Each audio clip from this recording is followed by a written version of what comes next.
otro de los títulos es la medida de fuerza que están realizando los trabajadores personalizados, de acompañantes personalizados, de niñez en la provincia de Santa Fe. Trabajadores que piden condiciones laborales dignas, ya no estar contratados. Hay varias irregularidades que están denunciando desde hace mucho tiempo y esto hizo que lleguen a una medida de fuerza. También la imposibilidad por ahora de vacunarse y de estar a diario por sus tareas en una condición de riesgo y enfrentándose al COVID, ¿no? Juan Albano es trabajador de la Guardia Estable de Acompañantes Personalizados de la Secretaría de la Niñez y tiene la gentileza de atendernos muy tempranito a esta hora para comentarnos qué es lo que va a pasar durante las próximas 48 horas. Juan, buen día, ¿cómo estás? Hola Indiana, ¿qué tal? ¿Cómo va? Buen día para vos y para todos los oyentes que tuvieron que madrugar, sí. Sean o no esenciales. Tal cual. Bueno, nosotros somos esenciales, así que en ningún momento, tal cual como ustedes también lo están diciendo, pudimos descansar y enfrentándonos todos los días a esta pandemia, ¿no? Pero bueno, yo escuchaba ayer lo que anticipaban algunos trabajadores, lo que se anticipaba desde ATE con estas medidas de fuerza y sinceramente desconocía la cantidad de irregularidades que ustedes están denunciando. Si podés pasarnos en limpio para que nuestra audiencia, nuestros televidentes y seguidores conozcan la situación que ustedes no logran revertir desde hace varios meses.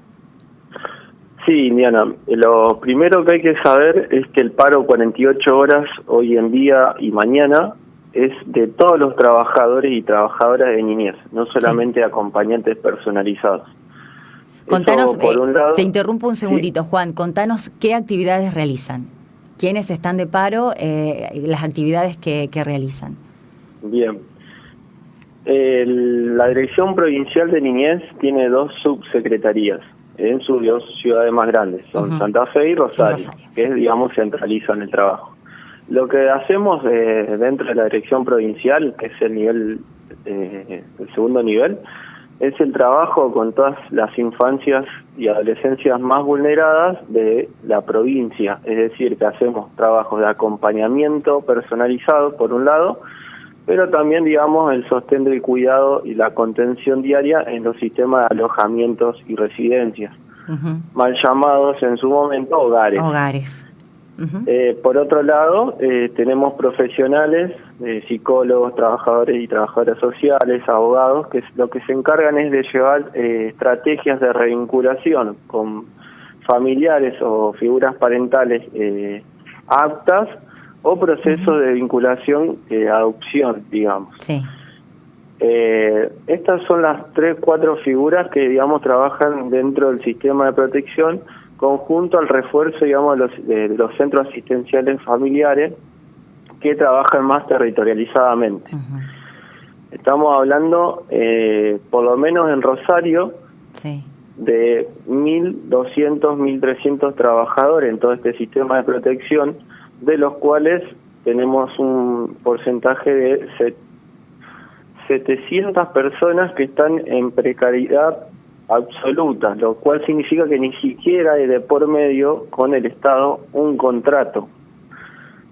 No es que tenemos un contrato anual o alguna revisión, digamos, que justifique una dependencia con el Estado, sino que directamente entregamos una planilla de manera virtual a un mail expresando lo que trabajamos en horas por mes, a razón de sueldos de menos de 24.000 pesos en la mitad de los casos, y sueldos que son inestables porque, por ejemplo, la figura de acompañante personalizado trabaja en base a la cantidad de horas y acompañamientos que pueda hacer en ese mes. O sea, no haces nada y no cobras nada, pero tampoco tenés cargas sociales, obra social. ¿Cuál es la situación? Claro. Nada. Claro, es un en particular, exactamente, en particular los acompañantes personalizados, pero también lo que son los acompañantes en convivencias, que están en los alojamientos, trabajan, depende de la cantidad de horas que hagamos, es lo que vamos a ganar. Entonces, un salario inestable y a la vez estamos expuestos en sistemas hospitalarios, haciendo acompañamiento sin vacunación, y históricamente, hace 14 años que está esta situación, que no tenemos ni obra social ni haberes jubilatorios. Entonces, digamos, básicamente no existimos para el Estado, y la paradoja es esta, que trabajamos con la infancia de los sectores populares más empobrecidos, pero con salarios por debajo de la línea de la pobreza. O sea que se supone que el Estado hace tutela de estas niñeces porque justifica su vulneración, pero lo manda a hacer cuidados y cuidadas, a tener una trayectoria de vida conjunto a trabajadores que están debajo de la línea de la pobreza. Uh-huh. Y bueno, ¿qué va a pasar en las próximas horas? ¿Ustedes tienen abierto un canal de diálogo? ¿Están tratando de emparentar este tema? ¿Cuál es la negociación posible? Por ahora, bueno, medidas de fuerza, pero si realizan medidas de fuerza, entiendo que ya estos reclamos se elevaron al gobierno. Claro, Indiana, sí. Durante el año pasado, durante este año, a merced de la aparición de la vacuna, obviamente se hicieron los reclamos para que estemos dentro de un plan de vacunación. Uh-huh. Por un lado se ha dicho de que, bueno, no hay stock o no somos esenciales, se nos ha dicho en su momento, pero la realidad, desde ese lado, que es lo que más nos hierve a los que ponemos el cuerpo en hospitales, es que en realidad no hay una prioridad y no hay una posición donde crean realmente que somos personal esencial. Por eso, ante eso, llevamos la medida 48 horas. Después también está el reclamo histórico de formalización de todo el sistema de niñez, porque uh-huh. Eso implica un trabajo ético permanente y cuidado. Y en especial también lo que sucedió este año es que ofrecieron, tanto para profesionales como para personal estable, sí, contratos que son menores al salario que ganan en relación de informalidad, lo cual también habla, digamos, de la falta de profundidad en los debates y en el diálogo que tienen los paritarios en este momento a la hora de negociar con el Estado condiciones dignas de trabajo. Esto implicó que mucha gente, más allá de la afiliación partidaria que tenga, uh-huh, comience a notar que como trabajadores no hay un cuidado. De ninguna manera hay un cuidado. Claro. Y hoy en día, si yo te estoy hablando de Rosario, uh-huh, no es porque no haya gente trabajando en Santa Fe. Es porque con los compañeros se decidió resguardar su identidad, porque no hay una representación más allá del paritario, sí, que hoy en día pueda poner en voz lo que está sucediendo en el sector, y está todo bastante complicadito en ese sentido. Uh-huh. Esto quiere decir que si hay alguien que da a conocer la situación que están atravesando o se queja por lo que le pasa, ni siquiera va a tener un contrato precario. Ese siempre es el miedo, y más dentro de la precarización laboral, en este caso en el Estado, donde el Estado es patrón, pero a la vez tu gremio o aquel que está de paritario, digamos, negociando, también es bastante patrón, digamos, porque claro, si vos ponés en cuestión, digamos, las condiciones que se vienen viviendo de 14 años en adelante, seguramente si no hay una persecución, lo que va a haber una persecución interna en cada trabajador por la falta de garantías que nos están dando desde siempre. Uh-huh. ¿A qué ministerio pertenecen? Disculpame. Nosotros pertenecemos al Ministerio de Desarrollo, sí, Social, ajá, dentro de la Secretaría de Niñez y Adolescencia, dirigida por Patricia Chialvo.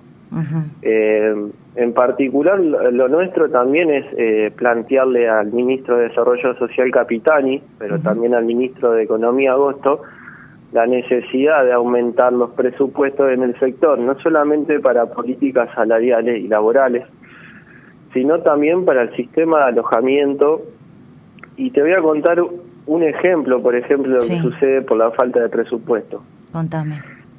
En niñez es uh-huh, muy difícil generar una revinculación de un adolescente con una familia adoptante. Sí. Primero porque hay ciertas negaciones y ciertas representaciones sociales de que, bueno, un niño y una niña adolescente en realidad tiene un proceso de crianza dado y se cree que, bueno, que ya es una persona autónoma, lo cual es falso. Uh-huh. Entonces es muy poco común y hasta una excentricidad hablar de una adopción de adolescencia. La semana pasada, después de un proceso enorme que un equipo de trabajo generó con sus acompañantes también para esta revinculación con una familia, sí, habían pactado un último encuentro para ya que la adolescente vaya al lugar donde la estaban esperando. uh-huh. Esto no se pudo hacer solamente porque la movilidad que debía llevarla no contaba con nafta. No tenía combustible para ser llevado. ¿Esto dónde fue? ¿Ahí en Rosario? Exactamente. Y bueno, ¿y qué pasó? Tampoco la familia, bueno, hay protocolos que seguir, tampoco entiendo, la familia podía ir a buscarla, no tenían nafta. Después de todo el esfuerzo, después de todo lo que pasan estos chicos, o sea, no llegar a su destino, a su hogar que la está esperando porque no hay nafta, no hay combustible. Es grave. Exactamente, o sea, gravísimo porque, digamos, se está poniendo el deseo por debajo de la mezquindad en los presupuestos que hay hoy en día en niñez, digamos. Si hay un trabajo ético, lo borra una circunstancia como esta, donde después hay que decirle al adolescente, mirá, no vas a poder viajar porque no hay nafta. Me parece absurdo como adultos y como sistema de protección que terminemos con frases como esta. Pero bueno, este es nuestro cotidiano. Bueno, pero decime que después se solucionó el problema y que esa chica pudo juntarse con su familia adoptiva. Por favor. La verdad que Juan. No te lo puedo asegurar que todavía eso se haya garantizado. Con esta situación de pandemia, con todo lo que nos estuvo pasando, no solamente a los santafesinos, sino a los argentinos, ¿vos ves que aumentaron estos casos, que estuvieron más ocupados o no? ¿O el hecho de estas restricciones, la imposibilidad de poder circular, hace que muchos chicos, adolescentes, estén tal vez atravesando un calvario en sus propios hogares? Por un lado también tiene que ver, digamos, la posición que toma la gestión de turno en relación a cómo actuar e intervenir para con los niños y niñas vulneradas. En particular en Rosario hubo una modificación de 180 para mejor en este sentido, de no tomar medidas de protección excepcional, que serían las que en ese caso se hace tutela al Estado y entran en el sistema de alojamiento, no tomar compulsivamente como se venía tomando con la gestión anterior. Uh-huh. No puedo hablar de cómo se da el sistema en Santa Fe y alrededores, pero sí acá se está dando así, lo cual implica trabajar más territorializadamente, pero sí, medidas y situaciones todo el tiempo hay, y en este caso en pandemia, digamos, lo que son las presiones sociales que se ejercen sobre las familias, y más sobre las familias que menos tienen, porque hay una realidad en niñez. Trabajamos verdaderamente con la población más postergada, la población mestiza, la población siempre más marginal, sí, que esta sociedad le pone este lugar de marginalidad y que también, digamos, este sistema le da ese lugar de periferia. Y esto es mucho más difícil, digamos, para esa familia, más que nada porque trabajan en la plena informalidad. Uh-huh, claro. Igual esto no es una excusa porque, bueno, nosotros y nosotras estamos haciendo lo mismo, uh-huh, en este momento en plena informalidad, pero quizá tenemos otro recorrido de vida que nos sustenta. Sí. Y eso es valioso, eso lo sabemos y lo entendemos, pero uh-huh, en este sentido sí, se trabaja más en los barrios, pero a la vez no deja de cesar, digamos, las presiones y las violencias que día a día hacen que haya una vulneración también. Bueno, Juan, muchísimas gracias por todo este tiempo. Hemos charlado mucho, da para seguir hablando, pero bueno, nosotros estamos acá para cuando nos necesiten, para cuando quieran manifestar lo que está pasando, y obviamente esperemos que se solucione esta situación, que se revierta para darle un poco más de formalidad y que estos temas se traten con la seriedad y la responsabilidad que el Estado debería tener, ¿no? Ante estas situaciones tan vulnerables de los trabajadores y de los afectados, ¿no? Estamos hablando de niñas, niños y adolescentes. Así que bueno, muchísimas gracias. No sé si querías agregar algo, Juan, te interrumpí. Sí, un último, te agrego dos chivitos. Sí, no hay problema.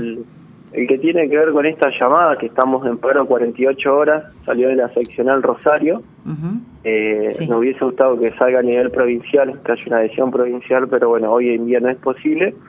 Y vamos a estar en paro total, sin guardia, sin ningún tipo de dispositivo funcionando, porque las condiciones así lo ameritan. No es que tenemos ganas de no atender o no hacer nuestro servicio. Lo segundo es que estaría bueno pensar un ministerio del niño, niña y adolescente. Sí. Ya se piensa un ministerio de género, pensemos en que esta población también está muy afectada y es el futuro de mañana. Así que eso solo. Ojalá eso ocurra. Gracias, Juan, muchas gracias por todo este tiempo y por tu trabajo. Dale, muchas gracias a ustedes, un abrazo enorme. Igualmente.